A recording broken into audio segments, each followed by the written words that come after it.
नमस्कार दोस्तों, educational embassy channel पर आप लोगों का हार्दिक स्वागत है। तो हम लोग अभी कक्षा 12वीं के इतिहास की क्लासेस को स्टडी कर रहे हैं। ठीक है, तो हम लोग अपने दूसरे लेसन पर हैं जिसका नाम है राजा, किसान और नगर, आरंभिक राज्य और अर्थव्यवस्थाएं 600 ईसा पूर्व से 600 ईस्वी तक। तो अभी तक हमने अपने इस चैप्टर में बहुत सी चीजों का अध्ययन कर लिया है। जैसे हम लोगों ने महाजनपदों के बारे में जाना, हम लोगों ने समझा कि हड़प्पा सभ्यता के अंत के 1500 वर्षों तक जो है किस प्रकार से बदलाव हुआ है हमारे भारतीय उपमहाद्वीप में। तो आज की हम लोग जो अपनी क्लास है वो आगे बढ़ाने जा रहे हैं और आज हम लोग सबसे पहले बात करेंगे अशोक के धम्म की। ठीक है, तो आज का हमारा पहला टॉपिक क्या रहेगा? धम्म।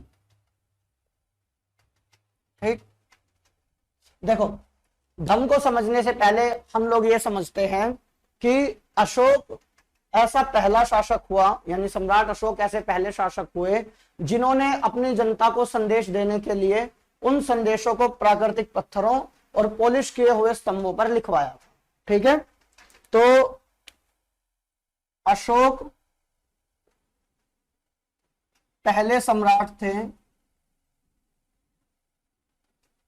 जिन्होंने क्या किया, जिन्होंने जनता को संदेश देने के लिए जो संदेश थे वो प्राकृतिक पत्थरों व पॉलिश किए हुए स्तंभों का निर्माण करवाया। ठीक है भाई, तो पहली बात हम लोगों को यह समझ में आई कि अशोक पहले ऐसे सम्राट थे जिन्होंने अपनी जनता तक अपने संदेशों को पहुंचाने के लिए प्राकृतिक पत्थरों का, पॉलिश किए हुए स्तंभों का उपयोग किया और उन पर इन्होंने अपने जो संदेश है वो लिखवाए। तो इन्होंने उन पर क्या संदेश लिखवाए इसको हमें समझना है। उन्होंने इन प्राकृतिक पत्थरों और पॉलिश किए हुए स्तंभों के माध्यम से धम्म का प्रचार किया। ठीक है, तो इन्होंने किस चीज का प्रचार किया? इन्होंने किया धम्म का प्रचार। अब हम लोग ये समझते हैं धम्म होता क्या है। धम्म को आप ये समझो, धम्म का मतलब है अच्छी बातों का समूह। ठीक है, धम्म क्या है? अच्छी बातों का संग्रह। जैसे कौन कौन सी अच्छी बातें? जैसे भाई हमें बड़ों का आदर करना चाहिए, बड़ों का आदर करना चाहिए। ठीक है, ब्राह्मणों और भिक्षुओं के प्रति उदारता रखनी चाहिए। दूसरा, हमारे जो दास होते हैं दासों के प्रति उदारता रखनी चाहिए। हमें हिंसा नहीं करनी चाहिए।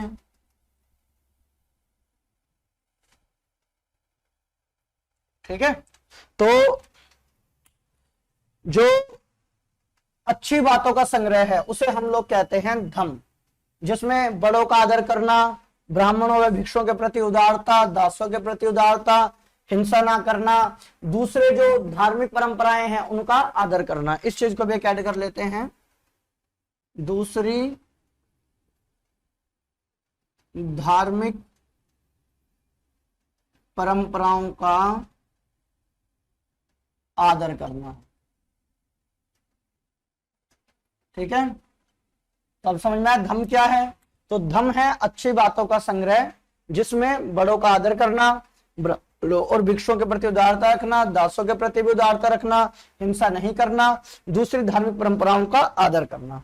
तो इसका प्रचार प्रसार करवाया था अशोक ने। ठीक है, तो अशोक ने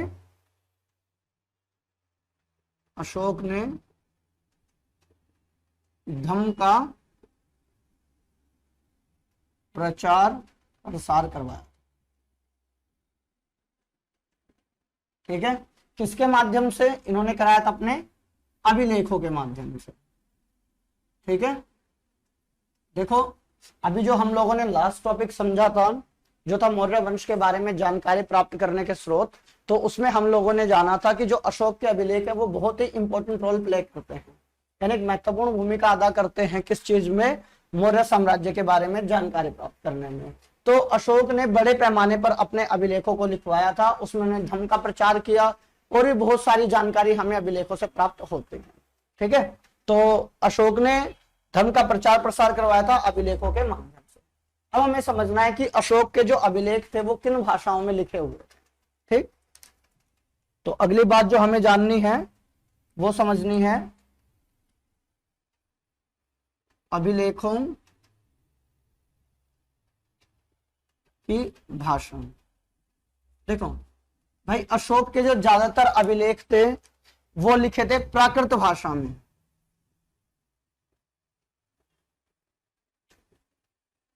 मैंने लास्ट क्लास में आप लोगों को बताया था प्राकृत भाषा का क्या मतलब है, यानी जन सामान्य की भाषाओं को हम लोग कहते हैं प्राकृत भाषा। ठीक, इसके अलावा इन्होंने अरामेइक व यूनानी भाषा का भी उपयोग किया है। ठीक है, यह मुख्य रूप से जो पश्चिमी भारत था उस समय, यानी अफगानिस्तान की तरफ का एरिया, वहां के लिए इसको यूज किया था,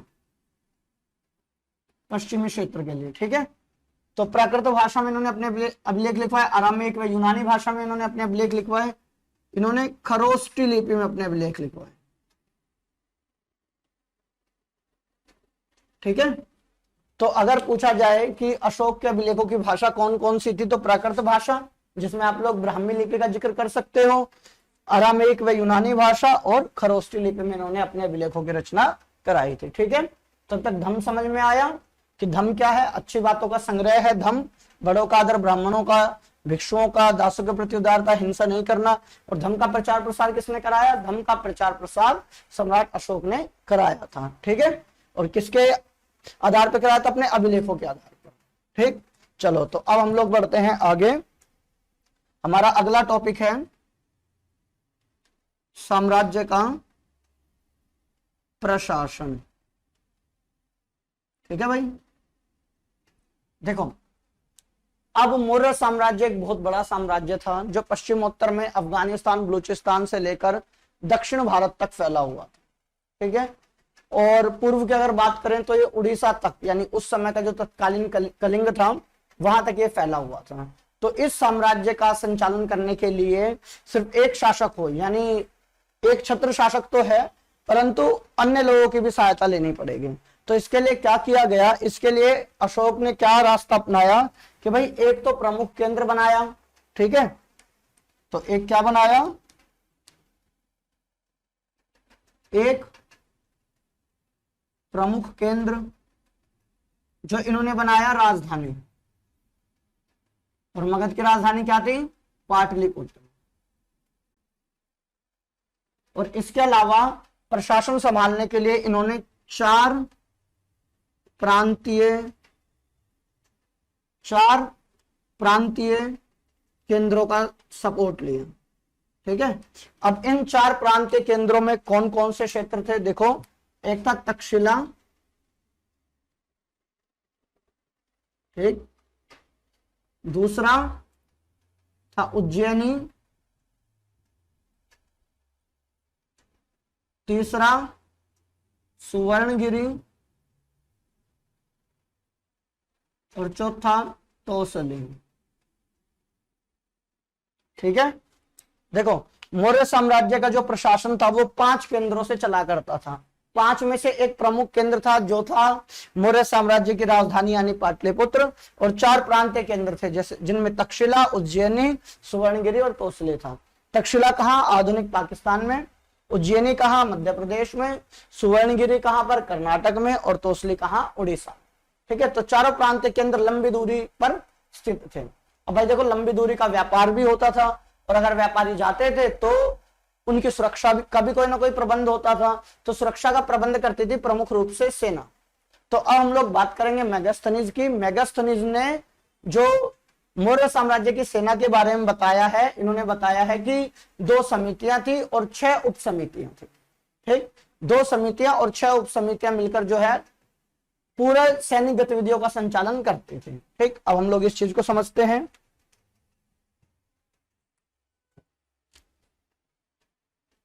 सैनिक गतिविधियों का संचालन।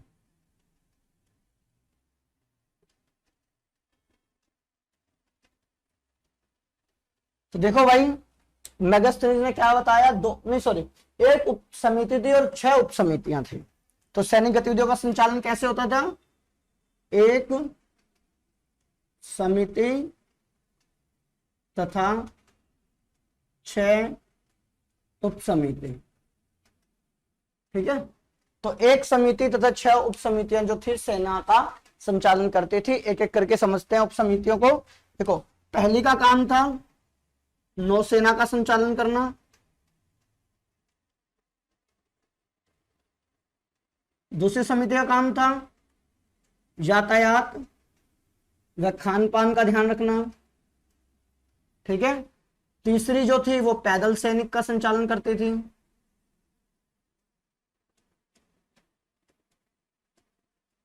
जो चौथी उप समिति थी वो करती थी रथारोहियों का संचालन, पांचवी अश्वारोहियों का, और छठी जो करती थी वो थी हाथी वाली सेना का, हाथियों का संचालन। ठीक है, तो इस प्रकार से जो 6 उप समितियां थी वो अपना काम जो है संपादित करती थी। क्लियर हुई ये बात। देखो, सैनिक गतिविधियों का संचालन किस प्रकार होता था, एक समिति तथा 6 उप समितियों का। हमें पता किससे चलता है भाई, मेगास्थनीज ने अपने बुक इंडिका में इस बात का जिक्र कर रखा है कि भाई एक समिति थी और 6 उप समितियां थी। तो समिति का काम क्या, नौसेना का संचालन करना, यातायात व खान पान का संचालन करना, पैदल सैनिकों का संचालन करना, रथारोहियों यानी जो रथ पे लड़ते हैं उनका संचालन करना, अश्वारोहियों का संचालन करना और हाथियों का संचालन करना। ये इन 6 उप समितियों का कार्य होता था। ठीक है, इतना समझ में आया। चलो देखो, सबसे पहले जाना धम किसे कहते हैं, ये अच्छी बातों का संग्रह है। फिर अभिलेखों की भाषा के बारे में जाना, प्राकृत, अरामेइक, यूनानी, खरोष्टी ये जानी। साम्राज्य का प्रशासन हम लोगों ने समझा, एक प्रमुख केंद्र और 4 प्रांतीय केंद्र। फिर सैनिक गतिविधियों का संचालन समझा, जिसमें एक समिति 6 उप समितियां हुआ करती थी। अब हम लोग बढ़ते हैं आगे और एक छोटी सी डेफिनेशन जानते हैं। सबसे पहले डेफिनेशन आई है महामत,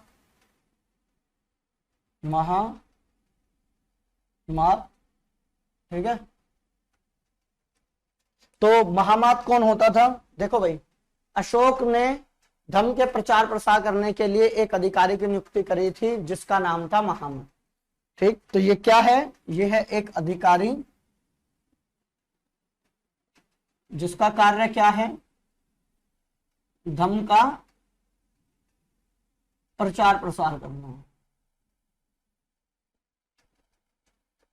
ठीक है, तो महामती देखता था कि धर्म का प्रचार प्रसार सही तरीके से हो रहा है या नहीं हो रहा है, चीजें सही तरीके से काम कर रही हैं या नहीं कर रही हैं। क्लियर हुआ महामत कौन था। चलो अब हम लोग बढ़ते हैं अपने अगले टॉपिक पर। हमारा अगला टॉपिक है कि मौर्य साम्राज्य कितना महत्वपूर्ण था।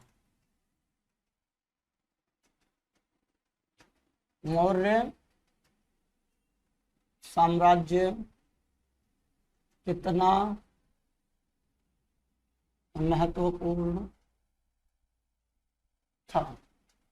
देखो, इस प्रश्न का उत्तर जानने से पहले हम लोग ये समझते हैं कि अशोक का जो सिंह वाली जो स्टैचू है जिसमें 4 शेर हैं, ठीक, उसे हम लोगों ने अपने राष्ट्रीय चिन्ह के रूप में जो है रखा हुआ है, कि हमने माना है कि ये हमारा राष्ट्रीय चिन्ह है। उसके अलावा जब इतिहासकारों ने, पुरातत्वविदों ने अशोक का अध्ययन किया तो उन्होंने पाया कि अशोक ना बहुत ही ज्यादा शक्तिशाली और परिश्रमी राजा था। ठीक है, एक बात हमें क्या समझ में आती है कि अशोक एक शक्तिशाली व परिश्रमी शासक, यानी शक्तिशाली भी था और मेहनत करने वाला भी था। ठीक है, उसके अलावा हम लोगों ने क्या पाया कि अशोक बड़ा ही विनम्र शासक। ठीक है, विनम्र शासक था, यानी सभी लोगों के साथ उसका व्यवहार बड़ा अच्छा था, और उसके साथ साथ उसने अपने नाम के साथ कोई उपाधियां भी नहीं जोड़ी।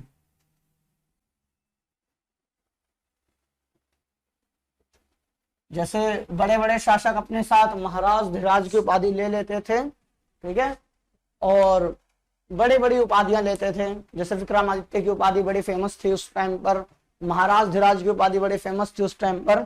तो सम्राट अशोक ने ऐसा कुछ भी नहीं किया, वो बड़े ही विनम्र शासक थे, उन्होंने अपने साथ उपाधियां भी नहीं जोड़ी।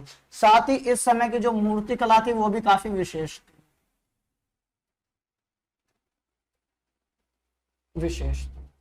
ठीक है। तो इन बातों को देखकर हम लोग कह सकते हैं कि हाँ, मौर्य साम्राज्य जो था वो भारतीय इतिहास में एक इंपॉर्टेंट रोल प्ले करता था, ठीक है भाई। तो हमने जाना मौर्य साम्राज्य इतना कितना महत्वपूर्ण था, तो हमने जाना अशोक एक शक्तिशाली व परिश्रमी शासक था, बहुत ही ज्यादा विनम्र शासक था, और इसके अलावा उन्होंने अपने नाम के साथ बड़ी बड़ी उपाधियां भी नहीं जोड़ी, और मौर्य साम्राज्य की जो मूर्ति कला थी वो भी काफी ज्यादा विशेष थी, ठीक। अगर आप लोग मौर्यकालीन मूर्ति कला के बारे में डिटेल से पढ़ना चाहते तो भाई कमेंट करके बता दो, इसके लिए एक वीडियो हम लोग निकाल देंगे जिसमें मौर्यकाल की जो मूर्ति कला उसको काफी अच्छे तरीके से एक्सप्लेन करके आप लोगों तक लेके आया जाएगा, ठीक। तो चलो अब हम लोग बढ़ते हैं आगे और अपना अगला टॉपिक समझते हैं। अगला हमारा टॉपिक है राजधर्म के नवीन सिद्धांत, नवीन सिद्धांत, ठीक है, जिसमें दक्कन के सरदार, क्या पढ़ना है, यानी दक्षिण के राजा और सरदार, ये हमारा टॉपिक है। और इसके अंदर अपने को स्टडी करना है सरदार और सरदारी, सरदार और सरदारी, ये हमारा टॉपिक है। तो देखो, जो सरदार है उसी की सरदारी है भाई, ठीक है। तो सरदार की सरदारी होती है। तो हम लोग समझते हैं सरदार कौन होता था। देखो, दक्षिण भारत में जो प्राय शक्तिशाली लोग होते थे उनको सरदार कहा जाता था, ठीक है। एक एक करके छोटे छोटे भागों में से तोड़ के समझते हैं। सबसे पहले सरदार जो था वो शक्तिशाली व्यक्ति था,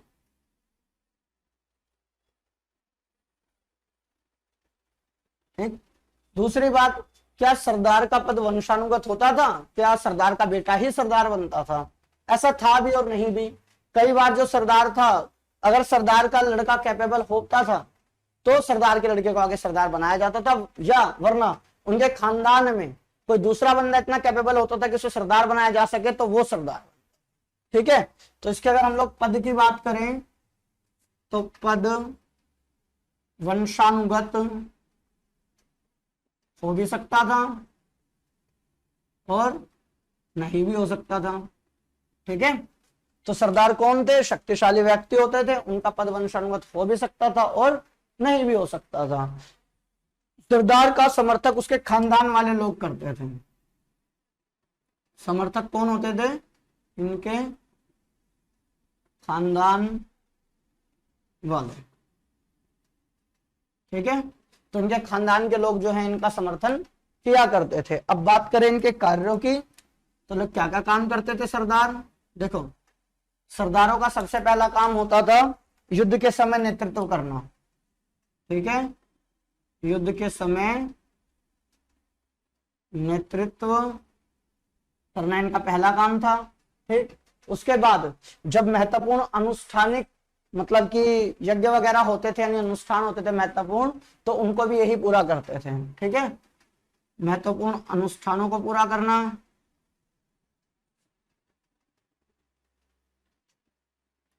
ठीक। अगला, अगर खानदान के बीच कोई लड़ाई झगड़ा हो जाए तो मध्यस्थता भी यही करते थे, यानी विवादों को भी यही सुलझाते थे, विवादों को सुलझाना, ठीक है।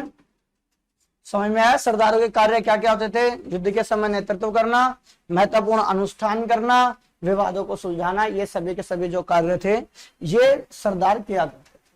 अब सरदारों के अधीन जो लोग थे वे इससे भेंट लेते थे, ये अपने अधीन लोगों से भेंट लेते थे, ठीक है भाई।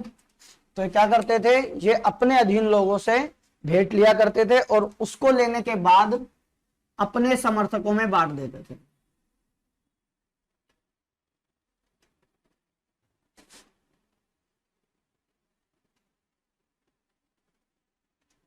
ठीक है, तो क्या करते थे सरदार, जो इनके अधीन लोग होते थे उनसे ये भेंट लिया करते थे और जो अपने समर्थक होते थे उन समर्थकों में उन भेंटों को बांट दिया करते थे। इनके पास अपनी स्थायी सेना नहीं होती थी भाई।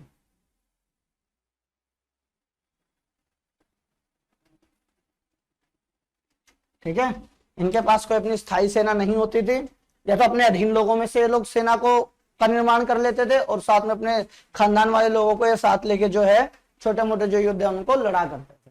ठीक, तो हम लोगों को सरदारों के बारे में जो जानकारी है वो तमिल के संगम साहित्य से मिलती है।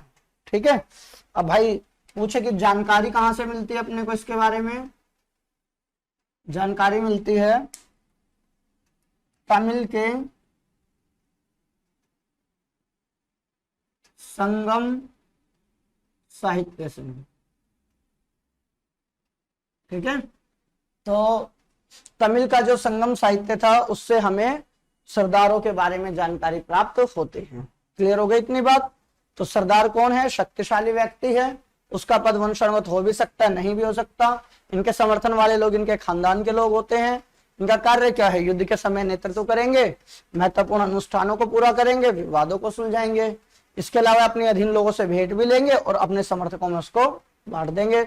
इनके पास कोई स्थायी सेना नहीं होती थी और इनके बारे में जानकारी हमें तमिल के संगम साहित्य से मिलती है। ठीक है, तो सरदार और सरदारी क्लियर हुआ। इसके बाद अब हम लोग बढ़ते हैं आगे। तो आगे हमें एक टॉपिक समझना है जिसका नाम है दैविक राजा, यानी राजा अपने आप को देवी देवताओं के साथ जोड़ते थे। क्यों जोड़ते थे, कौन कौन से एग्जाम्पल अपने को मिलते हैं वो समझेंगे। पर एक बार हम लोग देखते हैं अपने पूरे जो हमने पढ़ा हुआ है इसको। देखो, सबसे पहले हमने धम्म के बारे में जाना। तो अशोक पहले सम्राट थे जिन्होंने अपना संदेश जनता तक पहुंचाने के लिए प्राकृतिक पत्थरों व पोलिश किए स्तंभों का निर्माण करवाया था। धम्म क्या है? अच्छी बातों का संग्रह है जिसमें बड़ों का आदर करना, ब्राह्मणों और भिक्षुओं के प्रति उदारता रखना, दासों के प्रति उदारता रखना, हिंसा न करना तथा दूसरी धार्मिक परंपराओं का आदर करना शामिल है। ठीक है, अशोक ने धम्म का प्रचार प्रसार करवाया था अभिलेखों के माध्यम से। क्लियर हुई इतनी बात धम्म के बारे में। दूसरा हमने जाना अभिलेखों की भाषा। अभिलेखों की भाषा आमतौर पर प्राकृतिक भाषा रहती थी जिसमें ब्राह्मी लिपि का उपयोग होता था, अरामेक व यूनानी भाषा का उपयोग भी होता था, खासतौर पर पश्चिमी क्षेत्र में पाया गया है। और उसके बाद खरोष्टी लिपि में भी इनके अभिलेख लिखे गए थे। ठीक, हमने साम्राज्य का प्रशासन जाना कि 5 केंद्रों से चलता था, पाटलिपुत्र, तक्षशिला, उज्जैनी, स्वर्णगिरी और तोसली। इसके बाद हमने सैनिक गतिविधियों का संचालन जाना कि मेगास्थनीज ने बताया भाई एक समिति तथा 6 उप समिति द्वारा होता है संचालन। एक उप समिति नौसेना का संचालन करती है, एक यातायात व खान पान का, एक पैदल सैनिक का, एक रथारोहियों का, एक अश्वारोहियों का और एक हाथियों का संचालन करती है। ठीक है, तो इतनी बातें अभी तक हम लोगों ने समझी इस तरफ। या हमने महामात जाना कि एक ऐसा अधिकारी जिसका उत्तरदायित्व था धर्म का प्रचार प्रसार करना। इसके बाद हमने मौर्य साम्राज्य कितना महत्वपूर्ण था ये समझा कि भाई एक अशोक एक शक्तिशाली शासक था, काफी परिश्रमी भी था, विनम्र भी था और अपने नाम के साथ उसने बड़ी बड़ी उपाधियां भी नहीं जोड़ी। ठीक, और इस समय की जो मूर्ति कला थी वो काफी ज्यादा विशेष थी। ठीक है, उसके बाद हम लोगों ने सरदार और सरदारियों के बारे में जाना। तो इतना क्लियर हुआ। ठीक, अब मैं इस तरफ का भाई मिटा देता हूं, मिटाने के बाद अपने को आगे बढ़ना है। ठीक है, तो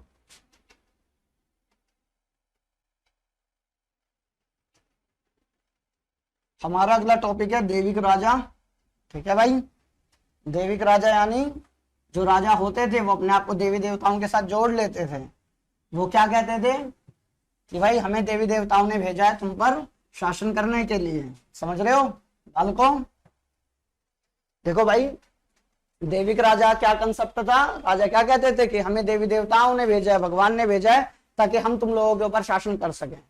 और जनता उनके सामने हाथ जोड़ के कहती थी भाई ठीक है आप लोगों को तो भेजा है। ऐसा होता था? नहीं होता था। समझाता हूं कैसे। देखो, अगला हमारा टॉपिक है दैविक राजा। ठीक है, दैविक राजा का मतलब यह है कि राजा जो है वो अपने आप को देवी देवताओं के साथ जोड़ते थे। ठीक, सर में इसका मतलब क्या है? इसका मतलब है राजा अपने आप को तो देवी देवताओं के साथ जोड़ते थे, देवताओं के साथ जोड़ते थे। भाई अब देवी देवताओं के साथ जोड़ने का क्या कारण है, राजा क्यों जोड़ रहा है? एक तो बात वही है, सही है कि वो अपनी वैधता सिद्ध करना चाहता है कि भाई मुझे भगवान ने भेजा है तुम पे शासन करने के लिए, मैं वैध हूँ, वैलिड है मेरा शासन, मैं कोई फ्रॉड बंदा नहीं हूँ। ठीक, तो पहला तो वो अपनी वैधता सिद्ध करना चाहते थे। वैधता कैसे लिखेंगे, ऐसे ही, एक तो वैधता सिद्ध करना चाहते थे, दूसरा वो उच्च स्थिति प्राप्त करना चाहते थे, उच्च स्थिति। देखो भाई हमारे समाज में ऐसे लोग जो भगवान देवी देवताओं से जुड़े हैं, ऑटोमेटिकली उनकी जो स्थिति है वो ऊपर हो जाती है। ठीक है, धार्मिक लोगों को वैसे ही आम समाज से उच्च माना जाता था। तो अगर शासक अपने आप को देवी देवताओं के साथ जोड़ लें, कहे हमें भगवान ने भेजा है आप लोगों के ऊपर शासन करने के लिए, और इस बात को अगर जनता एक्सेप्ट भी कर ले, तो राजा जो है, राजा की हर एक बात को जनता जो आराम से मान लेगी और कभी विद्रोह भी नहीं करेगी। ठीक है, तो देविक राजा कंसेप्ट समझ में आया। राजा अपने आप को देवी देवताओं के साथ जोड़ते थे, कारण क्या था, ताकि उनको एक वैधता मिल जाए, उनकी वैधता सिद्ध हो जाए और उनकी जो स्थिति है वो उच्च हो जाए, उनको ऊंचा माना जाने लगे। ठीक, तो कोई उदाहरण मिलता है क्या हम लोगों को इससे रिलेटेड? हमें हाँ उदाहरण मिलता है, जो सबसे बढ़िया उदाहरण मिलता है वो मिलता है हमें कुषाण शासकों का। कुषाण शासकों का, ठीक है भाई। अब कुषाण शासक कौन थे, कहाँ शासन किया, किस टाइम शासन किया, कैसे कैसे शासन किया, ये बाद में देखेंगे। पहले हम लोग ये समझते हैं कि जो भाई कुषाण शासक थे उन्होंने किस तरीके से अपने आप को देवी देवताओं के साथ जोड़ा। तो देखो भाई उन्होंने पहली बात क्या काम किया, यूपी, ठीक है, उत्तर प्रदेश, यहाँ पे जगह है मथुरा, और मथुरा में एक जगह है माट। ठीक है, तो मथुरा में एक जगह है माट, माट में के एक देवस्थान पर, देवस्थान समझ रहे हो, जहां देवी देवताओं की मूर्तियां लगी हैं, एक प्रकार से मंदिर समझो। तो यूपी में मथुरा के निकट जो, सॉरी यूपी में मथुरा है, मथुरा में माट है, माट के एक देवस्थान पर कुषाणों की विशालकाय मूर्तियां लगी हैं।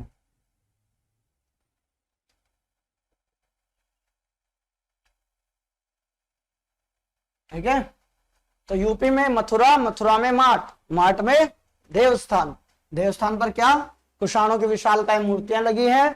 क्यों लगवाई थी भाई मूर्तियां? ताकि अपने आप को देवताओं के बराबर सिद्ध करें, देवतुल्य बताएं अपने आप को कि हमारी मूर्तियां लगी है, हम भी देवताओं के बराबर। ठीक है, ऐसी ही सेम मूर्तियां अफगानिस्तान के एक देवस्थान पर भी पाई गई हैं। कहां पाई गई हैं? अफगानिस्तान के देवस्थान पर। ठीक है, तो पहली चीज समझ में आई, कुषाण शासकों ने क्या किया, कुषाण शासकों ने अपनी विशालकाय मूर्तियां देवस्थानों पर लगवाई, यानी भगवानों के बगल में अपनी अपनी मूर्तियां लगवा दी कि हम भी जो हैं देवताओं के बराबर हैं। ठीक, और ऐसी मूर्ति अपने को कहां देखने को मिलती है? अफगानिस्तान के देवस्थान पर भी अपने को देखने को मिलते हैं। ठीक, अगला काम इन्होंने क्या किया, अगला काम इन्होंने किया, अपने नाम के आगे, अपने नाम के आगे इन्होंने देवपुत्र लगाया की उपाधि ली। ठीक है, क्या किया इन्होंने? अपने नाम के आगे देवपुत्र की उपाधि ली। जैसे इनके सबसे प्रतापी राजा का नाम क्या है, चलो नहीं पता बता देता हूं भाई क्या है। इनके सबसे प्रतापी राजा का नाम है कनिष्क। ठीक है, तो उन्हें अपने नाम के सामने क्या लगाई? देवपुत्र की उपाधि लगाई, यानी देवपुत्र कनिष्क। ठीक, इसका मतलब ये अपने आप को देवताओं के साथ जोड़ना चाहते। ठीक, अब माना जाता है कि इन्होंने जो नाम है ना देवपुत्र, ये कॉपी किया है। कहां से कॉपी किया भाई? जो चीनी शासक थे, ठीक है, चीनी शासक, वो अपने नाम के साथ स्वर्गपुत्र लगाते थे। ठीक है, चीनी शासक क्या करते थे? अपने नाम के साथ स्वर्गपुत्र लगाते थे। तो उसी को देखा कुषाण शासकों ने, अच्छा ये स्वर्गपुत्र लगा रहे हैं, स्वर्गपुत्र हैं, तो हमें भाई देवपुत्र। ठीक है, जो करना है कर लो, हम है देवपुत्र। तो उन्होंने क्या करा, देवपुत्र की उपाधि ले ली और अपने नाम के सामने लगाया। ठीक, अगला काम क्या किया, सिक्के जारी किए।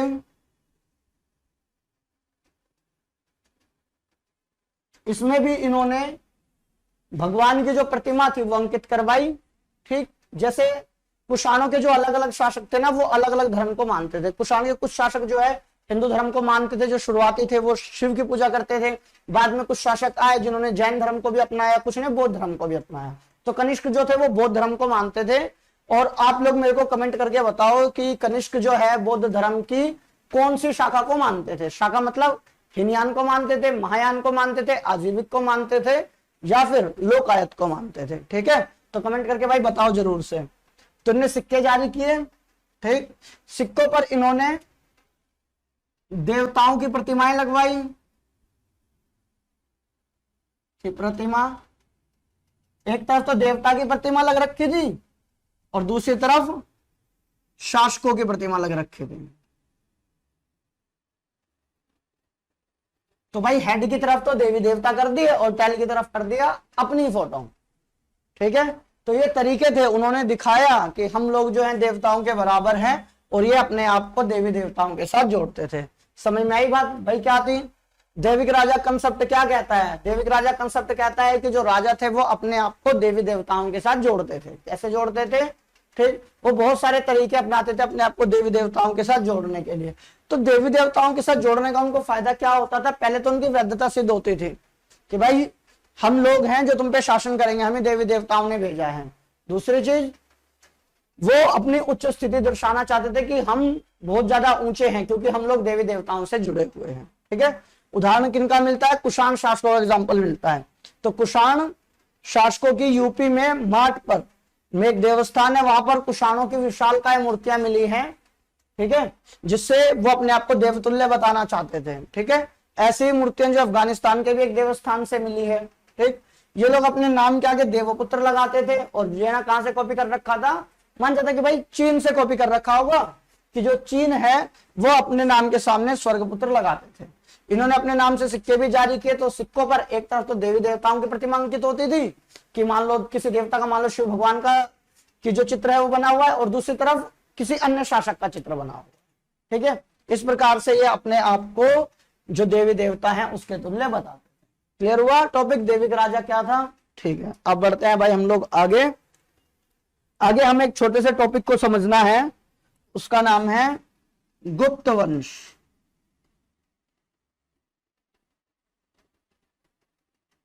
ठीक है, तो गुप्त वंश के संस्थापक कौन थे, गुप्त वंश के संस्थापक थे भाई चंद्रगुप्त।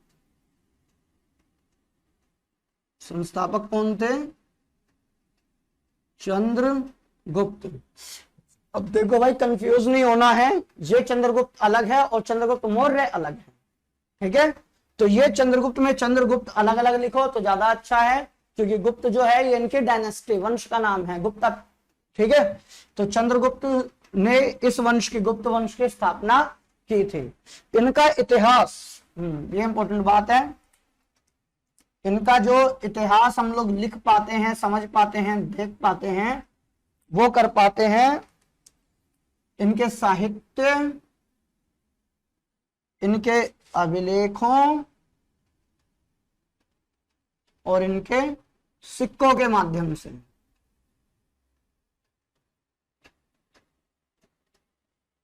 ठीक है भाई, तो गुप्त वंश के संस्थापक कौन थे, चंद्रगुप्त। और इनका इतिहास समझने के लिए हमें इनके अभिलेखों, साहित्य और सिक्कों का को जो है अध्ययन करना पड़ता है। ठीक है, तो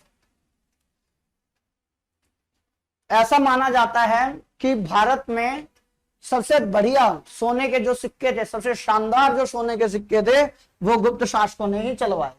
ठीक, ये शासक भी अपने टाइम पर बड़े शक्तिशाली रहे। इनके जो एक शासक थे समुद्रगुप्त, इनको सबसे ज्यादा शक्तिशाली शासक माना जाता था, क्योंकि ऐसा माना जाता था कि इन्होंने दक्षिण भारत के 8 और उत्तर भारत के 9 राज्यों को, आई थिंक, ठीक है, 9 राज्यों को इन्होंने जीत लिया था। और इन्हें जो है आधुनिक नेपोलियन की उपाधि दी जाती है कि जैसे नेपोलियन ने एक बहुत बड़े क्षेत्र को जीत के अपने कब्जे में कर लिया था ना, तो इसी प्रकार समुद्रगुप्त ने भी एरिया को, बहुत बड़े एरिया को जीत के अपने कब्जे में कर लिया था। देखो हमारा सबसे बड़ा दुर्भाग्य ये है कि हम समुद्रगुप्त को नेपोलियन के बराबर समझते हैं, कि समुद्रगुप्त को आधुनिक नेपोलियन हम लोग कहते हैं, जबकि नेपोलियन को कहना चाहिए समुद्रगुप्त। ठीक है, क्योंकि जो पहले आता भाई नाम उसका चलता है, पहले आए समुद्रगुप्त, तो समुद्रगुप्त को सम्मान देने के लिए हमें कहना चाहिए कि भाई जो समुद्रगुप्त है ना वो श्रेष्ठ है, पहले वो है, पहले उन्होंने जीता। ठीक, पहले उन्होंने जीता, तो नेपोलियन को कहना चाहिए आधुनिक समुद्रगुप्त। ठीक है, तो नेपोलियन को क्या कहना चाहिए, आधुनिक समुद्रगुप्त कहना चाहिए। ठीक, उससे जो है अपने को मतलब यही सही क्रम है कहने का, पर उल्टा हो गया है, हम लोग समुद्रगुप्त को कहते हैं आधुनिक नेपोलियन। चलो ये बहस का मुद्दा है, इसे छोड़ते हैं, बढ़ते हैं आगे। तो गुप्त वंश के संस्थापक कौन थे, चंद्रगुप्त। इनका इतिहास साहित्य, अभिलेखों, सिक्कों के माध्यम से जो है अपने को प्राप्त होता है। एक और चीज है जिसके माध्यम से प्राप्त होता है, वो है प्रशस्ति, प्रशस्तियां। ठीक है, अब हमें समझना है प्रशस्तियां क्या होती हैं। अपन टॉपिक लिखते हैं प्रशस्ति।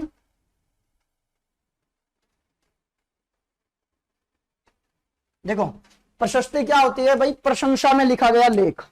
ठीक है, क्या होती है प्रशस्ति, प्रशंसा में लिखा गया लेख। ठीक भाई, प्रशंसा में लिखे गए लेख को हम लोग कहते हैं प्रशस्ति। ठीक है, कि किसी की तारीफ में कोई लेख लिखा है तो उसे हम लोग कहते हैं प्रशस्ति। एक उदाहरण देकर समझाता हूं, उदाहरण है भाई प्रयाग प्रशस्ति का। इसका उदाहरण प्रयाग प्रशस्ति। ठीक, प्रयाग प्रशस्ति जो लिखी गई है इलाहाबाद स्तंभ पर।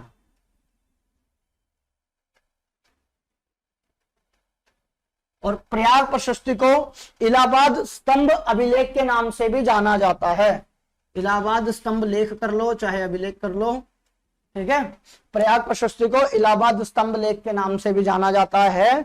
यह लिखी किसके बारे में गई है भाई, समुद्रगुप्त के बारे में। ठीक है, भारत के महान सम्राट जो समुद्रगुप्त हुए थे उनके बारे में जो है प्रयाग प्रशस्ति लिखी गई है। लिखी किसने थी, इनके राजकवि थे जिनका नाम था हरिसेन। ठीक है, इनके राजकवि थे जिनका नाम था हरिसेन, उन्होंने लिखी थी। और किस भाषा में लिखी थी, संस्कृत भाषा में लिखे थे।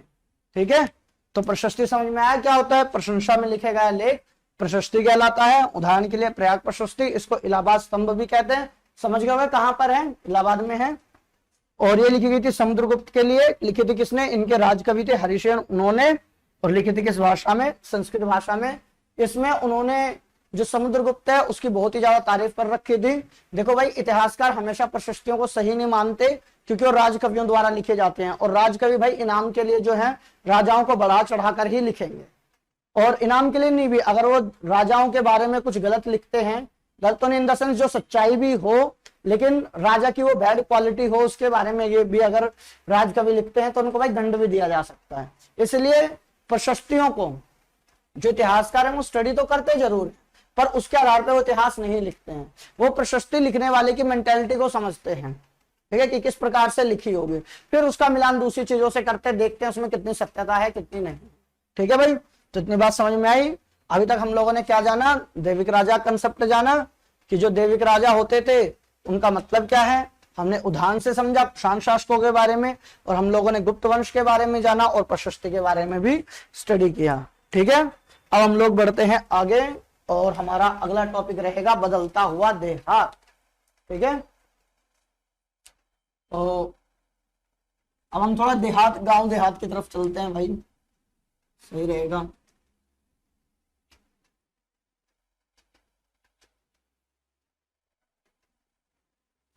अगला जो हमारा टॉपिक है वो है बदलता हुआ देहात। ठीक, इसमें सबसे पहला टॉपिक हमें समझना है जनता में राजा की छवि। जनता में राजा की छवि। देखो जनता में राजा की इमेज कैसी होती थी। ठीक, तो अच्छी होती थी, बुरी भी हो सकती है। ठीक है, क्योंकि इतिहास में बहुत अच्छे शासक भी रहे हैं और बहुत बुरे शासक भी रहे हैं। तो जनता में राजा की छवि कैसे होती थी इसका कोई साफ साफ उल्लेख नहीं मिलता भाई। ठीक है, इतिहासकार क्लियर नहीं कह सकते कि हाँ जनता राजा के बारे में यही सोचती होगी।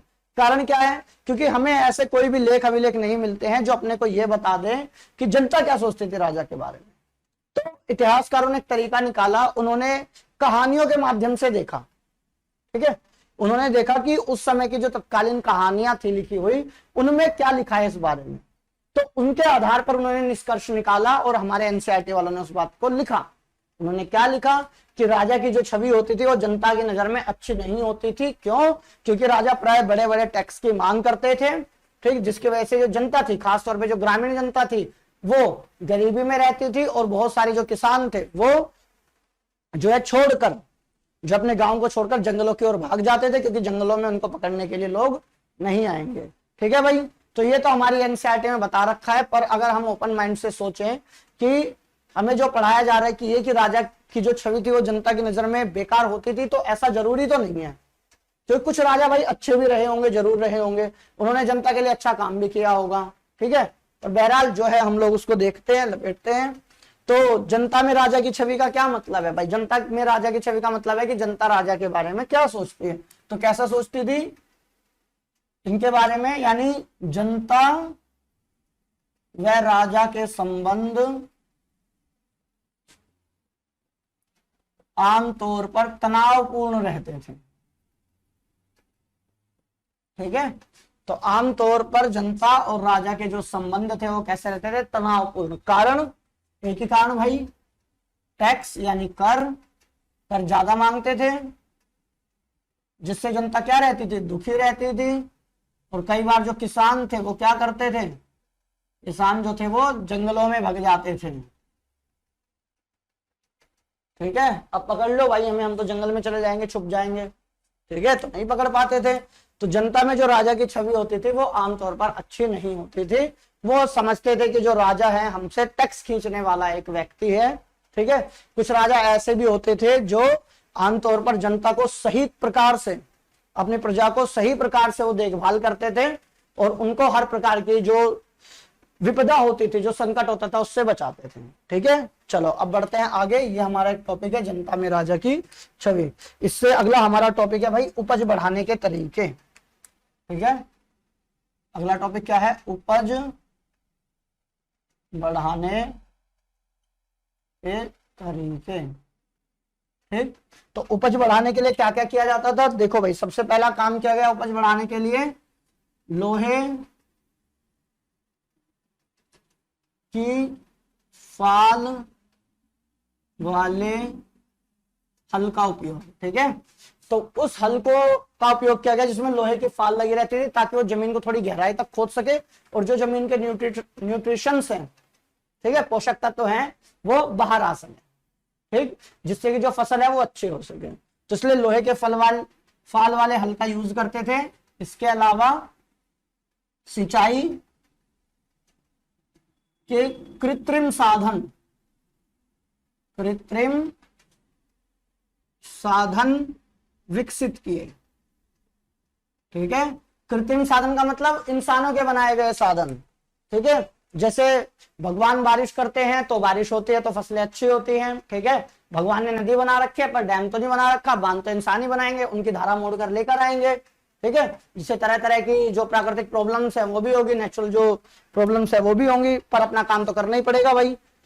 तो सिंचाई के कृत्रिम साधन जो है विकसित किए, जिसके अंदर उन्होंने कुएं, तालाब, नहरों आदि का निर्माण किया।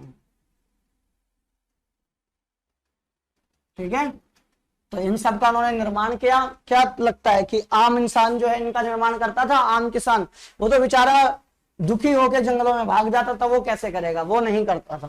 ठीक है, तो जो नहरों, तालाब, कुओं का जो निर्माण होता था, आमतौर पर जो गांव के शक्तिशाली व्यक्ति होते थे, शक्तिशाली व्यक्ति वो करते थे।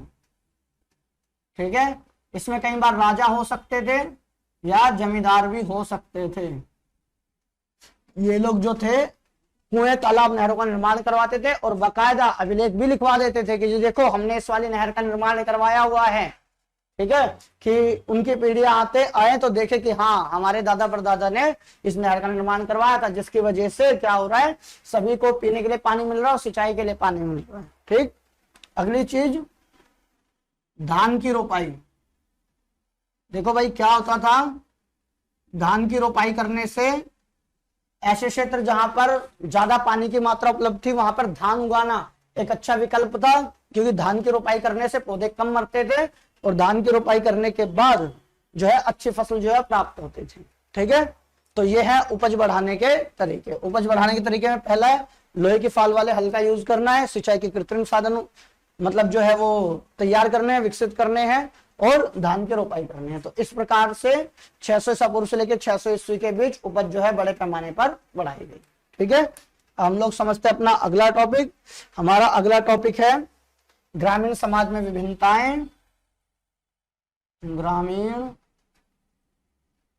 समाज में विभिन्नताएं। ठीक है,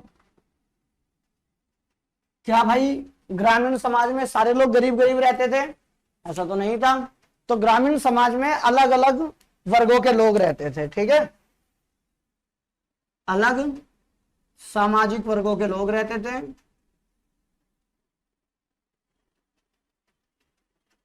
जिनमें कौन कौन थे? अलग अलग सामाजिक वर्गों के लोग रहते थे, जिनमें थे गृहपति। ठीक है, इनको गृहपति भी कह देते हैं भाई, गृहपति। ठीक, पहले जो गृहपति था वो छोटे किसानों व जमींदारों के लिए यूज होता था। ठीक है, तो गांव के एक वर्ग के बारे में समझ में आया। ठीक, गांव में पहले तो हमने जाना भाई गांव में ना अलग अलग सामाजिक वर्गों के लोग रहते थे, जिसमें से एक था गृहपति। गृहपति किसे कहते हैं? छोटे किसानों और जमींदारों को हम लोग गृहपति कहते थे।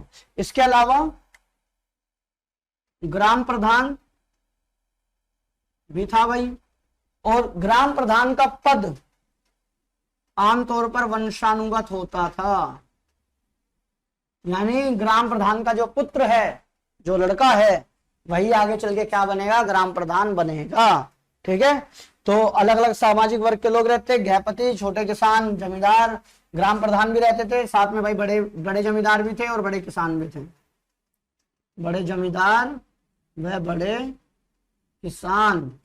ठीक है, अगर हम लोग दक्षिण भारत की बात करें, दक्षिण भारत, ठीक है, हमारे प्यारे दक्षिण भारत की बात करें तो अपने को समझ में आएगा यहां पर भी अलग अलग सामाजिक वर्गों के लोग रहते थे। इन सामाजिक वर्गों में कौन कौन से वर्ग थे? देखो भाई, दक्षिण भारत की जो लैंग्वेज है वो उत्तर भारत की लैंग्वेज से बिल्कुल भाई डिफरेंट है। तो कुछ वर्ड्स ऐसे हैं जो दक्षिण भारत की लैंग्वेज में वो अपने को समझने हैं, क्योंकि कई बार ऐसा प्रश्न आ जाता है कि भाई इस चीज का मतलब क्या है। मान लो लिखा वेल्ललार, वेल्ललार का मतलब क्या है? नहीं पता है। अधिमई का मतलब क्या है? नहीं पता है। ठीक है, और दूसरे भी कुछ कुछ वर्ड है, बताता हूं अभी क्या क्या है। पहले तो समझो वेल्ललार। वेल्ललार इसका मतलब होता है भाई बड़े किसान। बड़े किसान। एक वर्ड होता है भाई अधिमई। अधिमई इसका मतलब होता है भाई दास। इसका मतलब क्या होता है? इसका मतलब होता है दास। एक होता है भाई उलवर। ठीक है, एक वर्ड क्या है? उलवर। ठीक, तो उलवर का मतलब होता है भाई हलवाहा। हलवाहा मतलब जो हल को बहाता है, यानी हल चलाने वाला। ठीक है, तो दक्षिण भारत में भी अलग अलग सामाजिक वर्ग थे, जैसे वेल्ललार जो बड़े किसान, अधिमई जैसे दास और अलवर जैसे हलवाहा। तो अलग अलग जो वर्ग के लोग थे वो यहाँ पर रहा करते थे। ठीक, अब एक वर्ड है गृहपति, उसको भी देखना है अपने को, कहाँ देखें? चलो अभी नहीं, उसे देखेंगे नेक्स्ट क्लास में। तो आज हम लोग इतना ही पढ़ते हैं, इसको एक बार कर लेते हैं रिवाइज, फिर अब हम लोग मिलेंगे अपनी नेक्स्ट क्लास में। देखो, हम लोगों ने जो शुरुआत की चीजों की वो की अशोक के धम्म से, कि उन्होंने भाई धम्म का प्रचार प्रसार कराया। अच्छी बात थी, बढ़िया शासक थे तो उन्होंने धम्म का प्रचार प्रसार कराया। ठीक है। तो धम्म क्या था, अच्छी बातों का संग्रह था, ठीक, ये बात अपने को समझ में आई। और उसमें बहुत सारी बातें थी, अशोक ने अपनी जनता के लिए ऐसा काम कराया था, वो पहले शासक थे ऐसे, ठीक है। तो धम्म के बारे में हम लोगों ने जाना, हमने जाना कि उनकी कौन कौन सी भाषा और लिपि में अभिलेख थे, वो हम लोगों ने इसके बारे में जाना, ठीक है। उसके बाद फिर हम लोग आगे बढ़े, ठीक। आगे बढ़ने के बाद हमने मौर्य साम्राज्य का प्रशासन कैसे होता था इस बात को समझा, मौर्य साम्राज्य की सेना का संचालन कैसे होता था इस बात को भी हम लोगों ने जाना, ठीक है। फिर मौर्य साम्राज्य से हम लोग आगे बढ़े दक्षिण की तरफ, दक्षिण में हम लोगों ने सरदार और सरदारियों के बारे में समझा। उसके बाद हम लोगों ने दैविक राजा के बारे में समझा, ठीक, गुप्त वंश के बारे में समझा, जनता में राजा की छवि के बारे में जाना और उपज बढ़ाने के तरीकों को समझा, ग्रामीण समाज में कौन कौन सी विभिन्नताएं थी इसके बारे में भी हमने ओवरऑल पूरा जान लिया, ठीक है भाई। समझ में आ गई होगी सारी की सारी चीजें। देखो सीधी सी बात है भाई, चैनल को ना सब्सक्राइब जरूर कर दो, पहली बात तो ये है। और दूसरी बात, कोई भी अगर डाउट हो, कैसा भी अगर डाउट हो तो उसको कमेंट में डाल दो कि देखो हमें ये चीज नहीं आई है, नेक्स्ट क्लास शुरू होने से पहले जो है उस डाउट को क्लियर कर दिया जाएगा, ठीक है। तो चलो भाई, अब हम लोग मिलते हैं अपनी अगली क्लास में।